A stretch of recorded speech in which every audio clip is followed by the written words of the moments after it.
نبی پاک صلی اللہ علیہ وسلم نے فرمایا مسلمان ایک جسد واحد کی طرح، ایک جسم کی طرح، ایک حصہ تکلیف میں ہو تو دوسرا اس کی درد محسوس کرتا ہے۔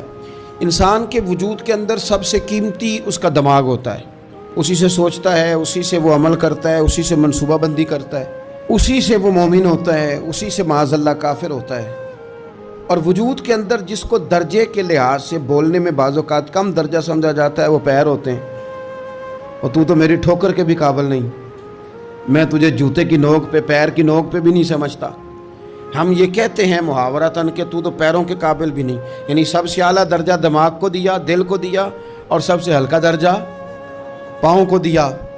لیکن مجھے بتلائیے گا، اگر کبھی پاؤں کی سب سے چھوٹی انگلی، چھنگلیا، چیچی، اس پہ اگر کبھی زخم لگ جائے تو جسم کا سب سے اعلیٰ حصہ دماغ ہے، دماغ نے کبھی یہ کہا ہے کہ چھوڑو یہ تو سب سے نچلا درجہ ہے، نہیں جانا ڈاکٹر کے پاس، اتنا ٹائم کہاں ہے، رہنے دو، چھوٹی سی تو انگلی ہے، خیر ہے؟ ایسا کبھی ہوا ہے؟ دماغ فوراً کہتا ہے کہ باقی کام بعد میں کریں گے، پہلے ڈاکٹر کا پتہ کرو، اس کو مرہم پٹی کراؤ، کیونکہ اسے پتہ ہے کہ اگر یہاں درد رہی تو باقی جسم میں بھی درد رہے گی۔ اور یہ بھی پتہ ہے دماغ کو کہ اگر میں نے یہاں علاج نہ کرایا انگلی کا تو کہیں پیر بھی سارا زخمی نہ ہو جائے، اور اگر پیر کا علاج نہ کرایا تو ٹانگیں اور باقی وجود تک بھی زخم نہ آ جائے۔ لہذا دماغ جلدی فیصلہ کرتا ہے، ٹیسٹ کرانے کا، چیک اپ کرانے کا، دوائی لینے کا، مرہم پٹی کا۔ اور میرے بھائی، مسلمان ایک وجود کی طرح ہے۔ یہ تو ہو سکتا ہے کچھ مسلمان ملک غریب ہوں اور کچھ کے پاس تیل کے کنویں ہوں، کچھ کے پاس سونے کے پہاڑ ہوں۔ یہ تو ہو سکتا ہے کہ بعض اوقات یہ وہ سمجھ لیں کہ ہم اعلیٰ درجے کے ہیں، لیکن یہ یاد رکھیں اگر ایک جسم کی طرح ہیں، سوچتے ہیں اور ہیں، کیونکہ نبی پاک نے فرمایا ہے، اگر اس طرح سوچتے ہیں پھر میرا خیال ہے کہ جس طرح تیل کے کنویں والے کو اپنی درد ہوتی ہے نا، سونے کے پہاڑوں والے ملک کو جس طرح اپنی درد ہوتی ہے نا، اس طرح اسے کسی کو بھیکارت کی نظر سے دیکھنا نہیں چاہیے، چونکہ جسد واحد ہے۔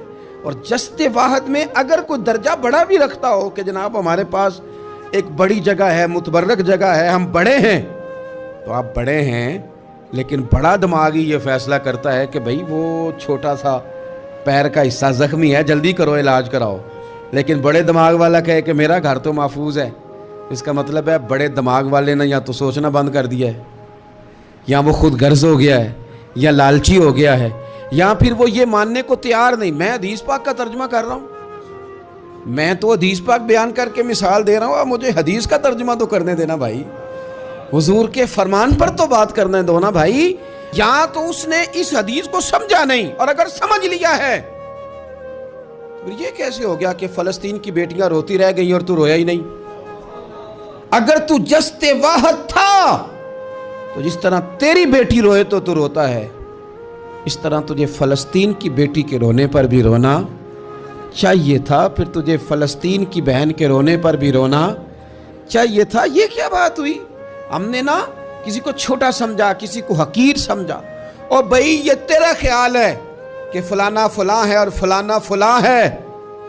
اقبال کہتے ہیں اپنی ملت پر قیاس اقوام مغرب سے نہ کر، خاص ہے ترکیب میں قوم رسول ہاشمی، تو نبی پاک کی قوم ہے۔ بحثیت مسلمان سوچے مسلمان۔ کسی نے پوچھا تھا حضرت سلمان فارسی سے نام کیا ہے، فرمانے لگے میرا نام اسلام ہے۔ کہا آپ کے والد کا نام؟ فرمایا اسلام۔ کہا دادا کا نام اسلام۔ آپ فرمانے لگے تو کتنے کو سوال پوچھے گا، میں کتنے کو جواب دوں گا؟ سلمان کا ہر چیز ہی محمد مصطفیٰ کا دین ہے، میرا سارا کچھ میرے نبی پاک کا دین ہے، شروع بھی یہی ہے، اختتام بھی یہی ہے، یہی میرا سارا کچھ ہے۔ داستان حسن جب پھیلی تو لامحدود تھی، اور جب سمٹی ہے تو آقا بس تیرا نام ہو کے رہ گئی۔ بس ہم اتنے کہ ہم حضور کے غلام ہیں۔ تو مسلمان ہو کے سوچیں، بحیثیت مسلم کے اپنی ذمہ داریوں کا احساس کریں۔ اقبال نے کہا تھا میری زندگی کا مقصد تیرے دین کی سرفرازی، میری زندگی کا مقصد تیرے دین کی، میری زندگی کا مقصد تیرے دین کی سرفراز، میری زندگی کا مقصد تیرے دین کی سرفرازی، میری زندگی کا مقصد تیرے دین، یا رسول اللہ میری زندگی کا مقصد تیرے دین کی سرفرازی، میں اسی لیے مسلمان۔ میں اسی لیے نمازی، میں اسی لیے مسلمان، میں اس کے لیے کام کس طرح کریں، جد و جہد کس طرح کریں؟ تو ہمیں کہا گیا قوت عشق سے ہر پست کو بالا کر دے اور دہر میں اس میں محمد سے اجالا کر دے، دہر میں اس میں محمد سے اجالا کر دے۔ اقبال سے پوچھا، اقبال اس کام میں مدد کیسے ملے گی، کس طرح آگے بڑھیں گے؟ تو اس نے کہا بازو تیرا توحید کی قوت سے قوی ہے، اللہ تیری مدد کرے گا، تم موحد ہے، رب کو ماننے والا ہے، بازو تیرا توحید کی قوت سے قوی ہے، اسلام تیرا دیس ہے، کیونکہ تو مصطفی ہے، تو مصطفیٰ کریم کا ماننے والا ہے، تیری مدد ہوگی ہر میدان۔